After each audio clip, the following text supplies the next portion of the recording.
From beautiful Rondeau Provincial Park in Ontario, Canada, welcome to the GCN Show. Welcome to the GCN Show. Yeah, this week in the world of cycling, we learned that Alejandro Valverde won't be riding his last ever World Championship. And Conor Dunn does a front flip, and Sai opens up about, well, let's just say a not very nice story. It's pretty embarrassing, actually.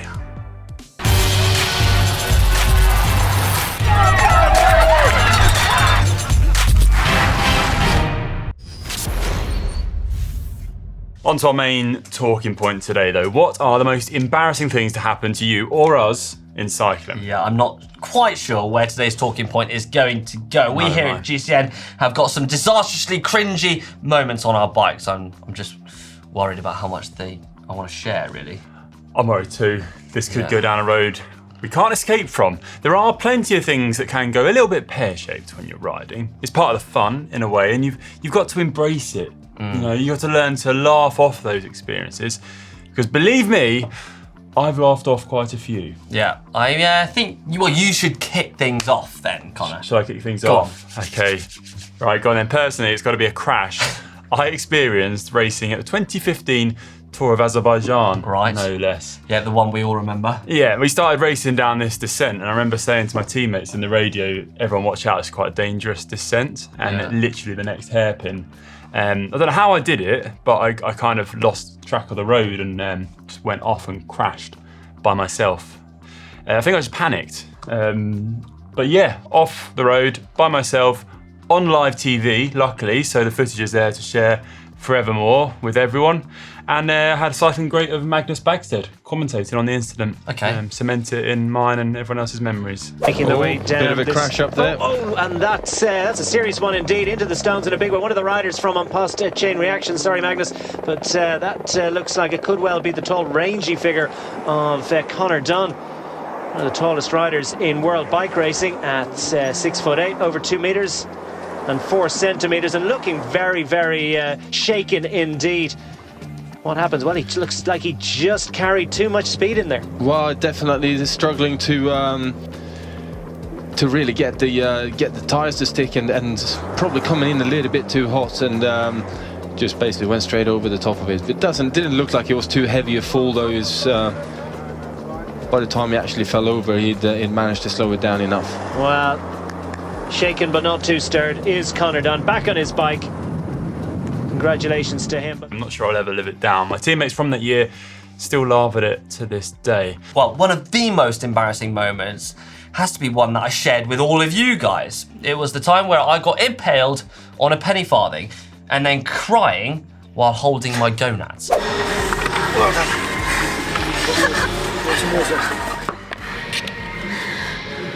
need to get a new saddle. Yeah, this video has been played multiple times for your viewing pleasure, and it's made a couple of appearances on a couple of first dates. Yeah, fair to say those girls didn't hang about that long. Oh, I wonder why. We've also got an absolute gem of a story from Sai. It's not just us spilling the beans today. Take it away, Sai. My most embarrassing moment probably actually isn't that embarrassing until I admit it on the internet, which I'm about to do now. It happened at a GCN event, the very first GCN event actually in Mallorca. And midway through a group ride, we stopped at the coffee van, had a flat white, I had a fresh orange, because why would you not when you're in Mallorca? And I also had some very strange protein bar. And the three things basically reacted in my stomach with unfortunate and unintended consequences, to the extent that I had to leave my group mid-ride and dive into an unsuspecting cafe in the middle of Mallorca. I'll spare you the details, but in essence, I ruined their bathroom, and to add insult to injury, the toilet was blocked. And so as I flushed the loo, the water level continued to rise until I had no choice but to basically just run out of the cafe, having not bought anything and having destroyed their bathroom. And then the final straw was that when I got back on my bike, the group was long gone. I went to get my head down to chase after them, and I realised that, being an idiot, I had let my Wahoo battery run flat. And so I was completely lost in the middle of Mallorca and had no way of getting back. So fortunately, one of the ride leaders came back and got me. But yeah, it was pretty embarrassing. It's really deeply embarrassing now I've admitted it out loud. Wow, Sai. Wow, yeah. Apart from us, though, there are some common stumbling blocks that will potentially be the cause for some cringy moments in cycling. Hey, Conor. Yeah, calling home or a taxi to be picked up is definitely one. It just hurts to have to see the smug taxi driver's face as you load your bike pretty unglamorously into the boot of a car. Yeah. That's the worst. It's got to be the worst. Mechanical, bonk, poor planning. They're all causes of that one, aren't they? Yeah. But what about riding with someone for the first time and then puncturing continuously throughout? You got puncture, mate. Bad one, that. Are you kidding me? It just gets so awkward, doesn't it? You know, you're apologising. You know, I'm sorry, it's just the road, you know, I'm so sorry. Secretly wishing the world would just like swallow you up. Yeah, and then someone... One puncture stop is fine, but 2 is bad luck. 3 is just annoying, and then 4 is what? Unforgivable. Sounds like you're speaking from experience as well, Hank. That'd be there. Yeah. What about passing someone out on the road, then they pass you back? That can be quite embarrassing. Yeah, this one's definitely happened to me. But it has to be said, there's nothing wrong with that. You know, it's going to happen. If you've got Fabian Cancellara behind you. Nah, there's nothing wrong with that. But what about when you pass them back, then you keep kind of yo-yoing each other for the next 20 kilometres? Awkward turtle. Yeah. What is the awkward turtle? The awkward turtles are made to break the ice. Tough moments. You know, give it a try next time. Yeah, okay, yeah, moving on. Anyway, back to more embarrassing cycling moments. I think a key one is the clipless pedals. Yeah. It's something we all go through with, and we all train ourselves to clip in. But at one point, we have to, you know, get off the training wheels. Of course, though, you don't need to have clipless pedals to enjoy cycling, but it is a rite of passage, and that many should embark on and get over. I think everyone has that one fall, like I did at that cafe at some point when you're trying clipless pedals. The embarrassment factor, it only ramps up depending on where you may topple over. Yeah. And there's a variety of places you can topple over, isn't there, Yeah, Hank? go on. Traffic lights. That's true. Steep climbs or hills, car parks, all key stumbling blocks for our moment on the floor, you know? No, nothing like a busy car Stuck on our park bikes, to you know? bring you back down to earth. Talking of pedals, adjusting your position on the bike, that's another potential for embarrassment. I actually rode into the back of a parked car at 2 miles an hour once. See, I told you the conversation, the embarrassing story was going to come out in today's show. So I was trying to adjust my cleats, and I was looking down and just rode straight at the back of a parked car. Set the car alarm off, no damage done, thankfully, just a bruised ego. Yeah, ouch. You're not far off, Alex, there. Anyway, last up, potentially one of the most embarrassing things you can ever do with your bike is putting it on the roof and driving it into a barrier. Yeah, this did happen to me once. I got my first ever Villia. It was bespoke to me and I got it off the team. I turned into a car park after being in Scotland and I saw an empty car park, and what I didn't realise is there was a dog shelter, but it was in the summer, so they didn't have the dog shelter, went under it. Oh no. Yeah. And then your bike's just ruined. Your bike's ruined, the roof's ruined, your pride is ruined. You have to drive back with a crumpled bike on your roof. Oh no, it's And then horrible. you get everyone looking. Going, and you don't know what you've done either until you get back and you get out of the car and look, and it's that moment of dread. Oh, that one. Nightmares about it. But let us know in the comment section below if you've got any other embarrassing stories you'd like to share with us. They don't all have to have taken place in a virgin Azerbaijan, but do get involved down below and we'll be interested to hear your stories. I'm sure there'll be some absolute corkers in that conversation. Yeah, GCN audience never disappoints. Yeah. Anyway, moving on, Conor, if we can all recover from reliving some of those moments. I need to recover. We've got some announcements to make, and we've got some winners. Drum roll. Yeah, from last week's competition, which was a year's supply of HVMN Ketone IQ, is heading all the way to you. In you, Tony Yang. Nice one. Get in touch. We'll get your ketones to you. And we've also got 3 runners up. So if you see your name on the screen now, you're all winners of a 3-pack of Ketone IQ courtesy of HVMN. Yeah, great stuff. Congratulations all. Enjoy your ketones. Yeah, big news now from Zwift. And we've got a serious announcement from the virtual riding platform.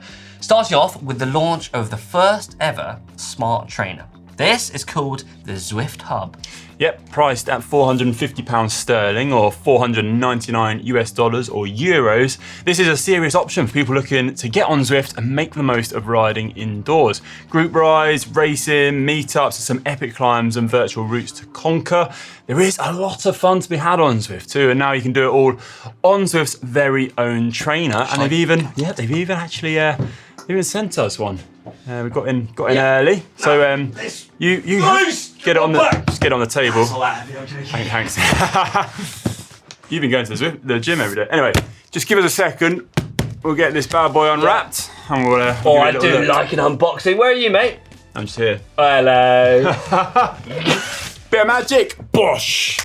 Here it is. There you go. It's looking good, isn't it? I've got to say, I'm really impressed. I haven't yet used it, but I'm excited to try it out because it's got some really exciting new features in it. Yeah, it comes with a pre-installed cassette, which you can choose at checkout when you buy the trainer, and it's also super quiet. So Zwift say it's so quiet that you won't wake your neighbours up when you're riding on it. Now this is great. Although size efforts. Yeah, this is a thing. They can't guarantee that you won't wake your neighbours up through all the kind of groaning. Is it groaning that Si does? Something like that? Let me replicate. Moaning.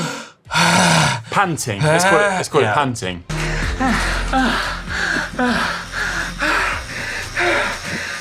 Anyway, it comes with a warning. Can't guarantee you won't pant.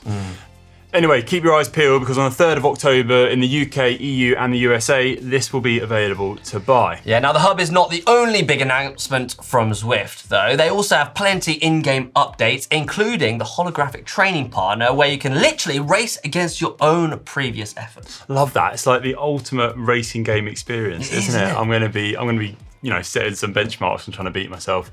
There will also be pro training camps for riders from the likes of Ineos, Movistar, Jumbo-Visma and Bike Exchange. And there's also a new map, which is going live this winter called Wurukazi.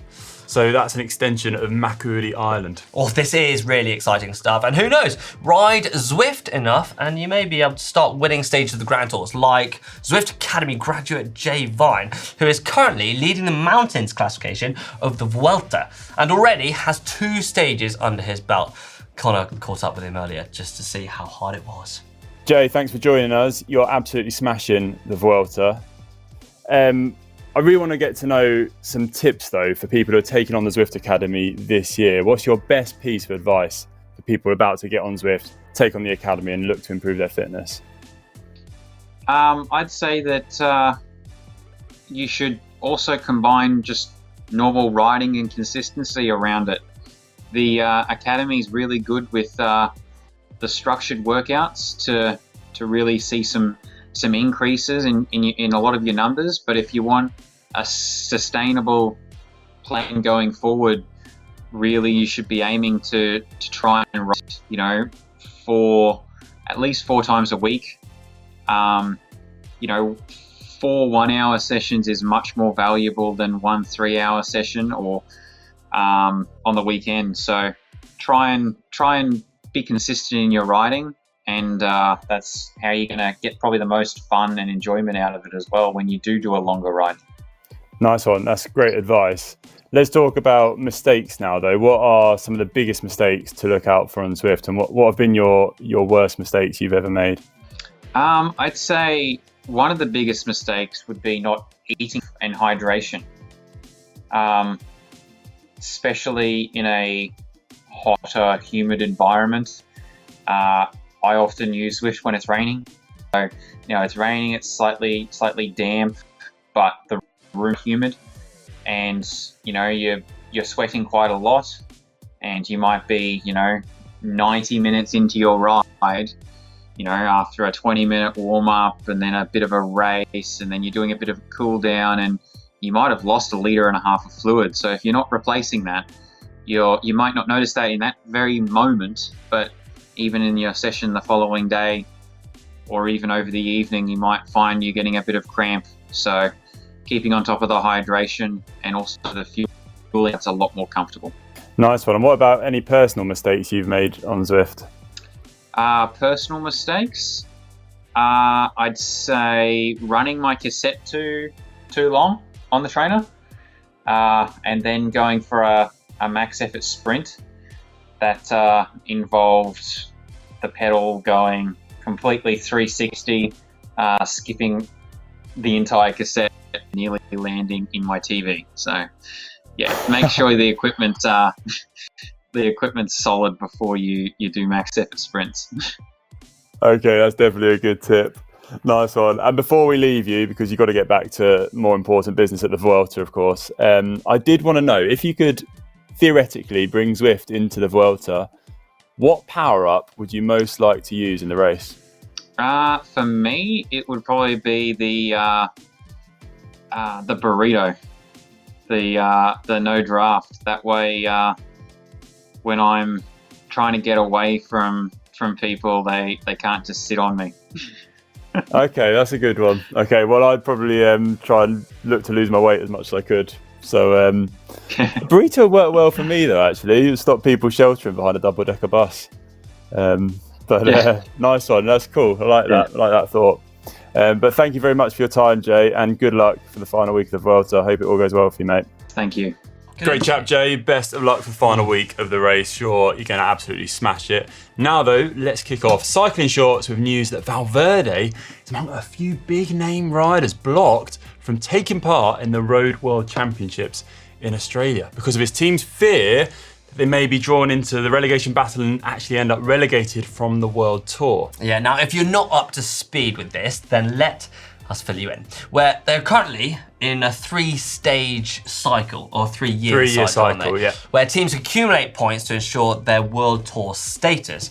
As we come to the end of this cycle, there's 4 big teams that are all fighting for it. Yeah, and the battle is really hotting up. Teams are starting to get stressed that they're going to be moving down, so squads like Movistar are fighting for every point possible. That means that the likes of Alejandro Valverde, who is in his last year of competing and racing, won't be present at his last ever World Championships, as he's been sent to point hunt in other races. Can you believe that? That Alejandro Valverde is not at the World Championships. It's a bit of a bitter pill to swallow for him, isn't it? It is, but it just shows how important it is for teams and sponsors to make sure they secure that all-important World Tour status. And with that entry to the world's biggest races, you know, the likes of Tour de France, and who doesn't want to miss that? Yeah, it's just vital for teams about that race. And Ineos Grenadiers' Tom Pidcock won't be competing at this year's Road World Championships either. This is apparently due to racing and training fatigue. Yeah, now it has to be said though, I don't really blame him. You know, Tom started this year winning the CX World Championships,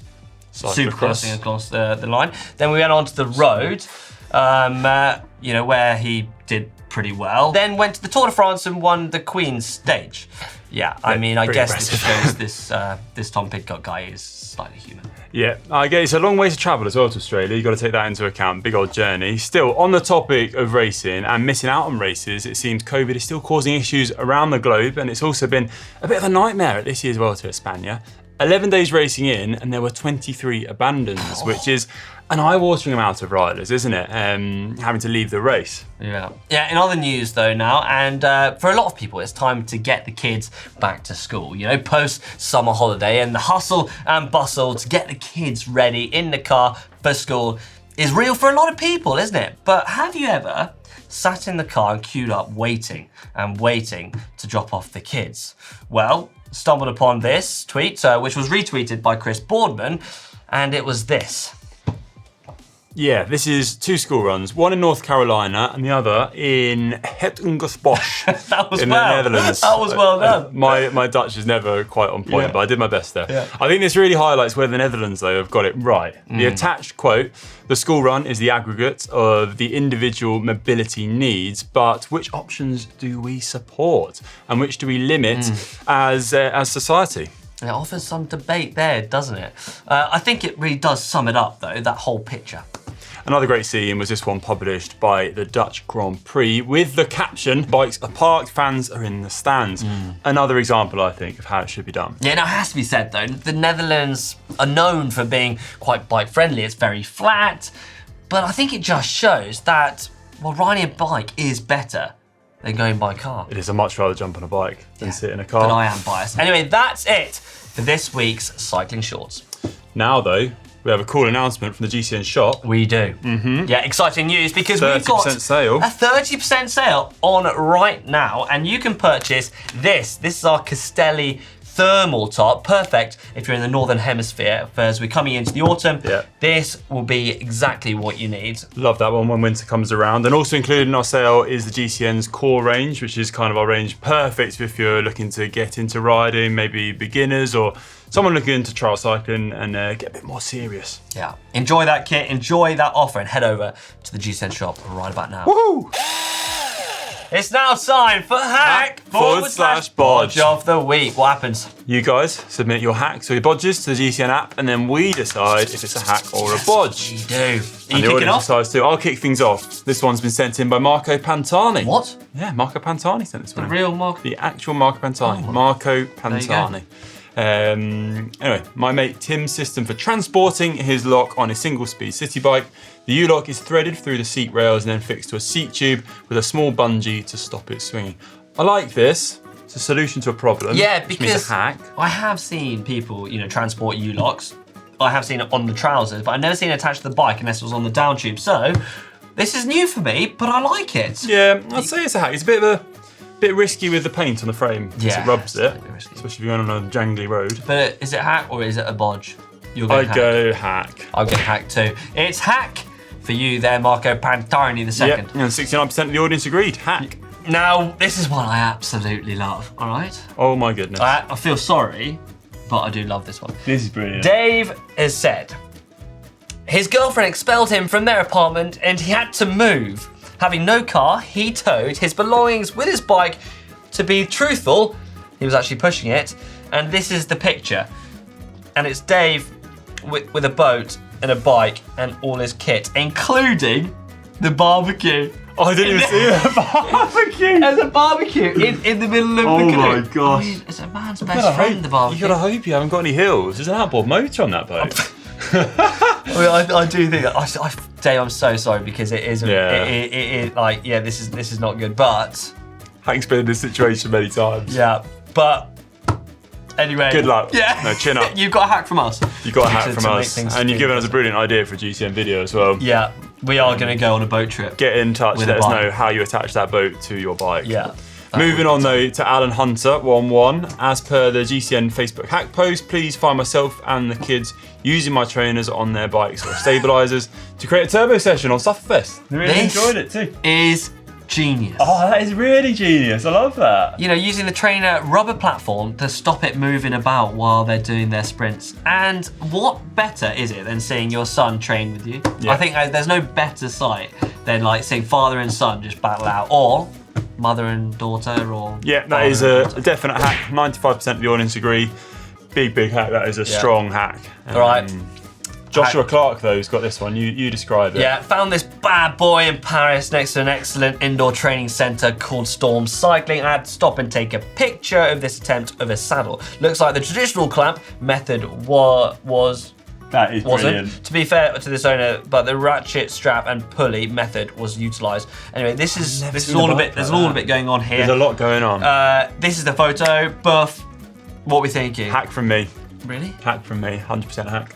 Mate, it belongs in solves the a problem. circus. It's a bike that actually fits. Perfect. So perfect size for me. Tumbleweed. Okay, maybe it's a bit of a bodge. Okay, I've been pressurised into. Look at you! Look at it! You're sitting on a piece of string. I was just messing. It's not a string. It's a hammock, I think. But have you noticed? I think they've got a rear wheel that's slightly bigger than the front. That's a bum hammock. A bum hammock. Bum hammock. Oh, do you reckon it's comfy? Suspension. Oh, I was thinking that. Anyway, it's a bodge. An absolute bodge from me. 78% of the audience also agree. Bodge. Yeah. The ratchet strap saddle. Yeah. There you go. It's a bodge. Anyway, that's it for this week's hack or bodge. If you want to get involved in next week's show, all you have to do is upload your photos, and then we get to be able to, well, hopefully, focus it on the show and make it a hack or a bodge. Yeah. Please send in your bum hammocks. Sorry. Right then, it's that time of the show where you guys get the chance of winning a GCN Elite water bottle. Hello! Yes, slightly smaller one than this one though. Anyway, first off, we're gonna kick off with last week's photo of this one of Marco Holler and his moustache and that very big beer. Enjoying a beer off the stage. Yeah, now I have to, do you want to read out the winner? Go on then, I mean, this is absolutely brilliant. It's absolutely gold. Brilliant. Sent in by Hardly Dan. Photographer, I moustache you. How does the wind feel? Marco Haller, I'm still getting over it. I love Brilliant, brilliant, that. The play on absolute words classic. is genius. Get in touch. We'll get a GCN Elite water bottle over to you as soon as we can. On to this week's photo though, and another chance to get a caption in.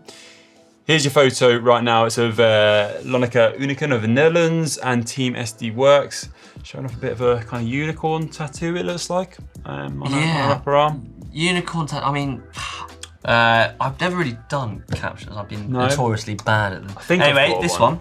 Go on, okay. This one time at a training camp, I got a unicorn tattoo. Yeah. Okay, yeah. Yeah. That's it. I'm gonna go for. Let's have a bet. If I beat you, you've got to get one too. Not bad. Both on par with each other.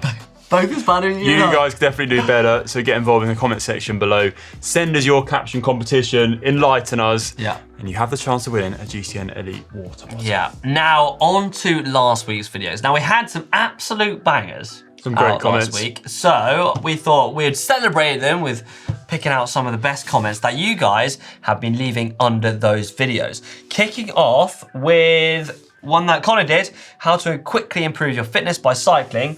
Now we got one in from Ed Coupe. Sleep is the most overlooked aspect of training, I believe. Most serious trainers know how to eat, how to train their sport, but even the people who know about sleep can find it really hard to get nailed. Yeah, for sure. Which is totally true, isn't it? Yeah, definitely. And this one was sent in by N Censorship to top 5 ways to train on your commute. One of the fittest years I had was at a job 20 miles from home, and the commute had 2+ mile hills in the middle. The only thing that stunk was I had an unbalanced tan. My left side, I was trying to figure out what was unbalanced about the commute. Left side got really tanned, and the right side didn't. Oh, and I got the win both ways. It just shows, I guess, that you really can get fit by commuting. Definitely, anything helps, little and often. Now, we got one under Alex's video when he was Road Back to Recovery, who I thought did really well on self-filming that, although he did do a portrait, and anyway, there's another thing. But we got one from UZI17. I love Alex's dedication to GCN, crashing just so he can make a recovery video. Great to see you back on the bike. Yeah, he does love a crash. Yeah, great to see him back though. Good to see him back on a bike. This one... That next one is great.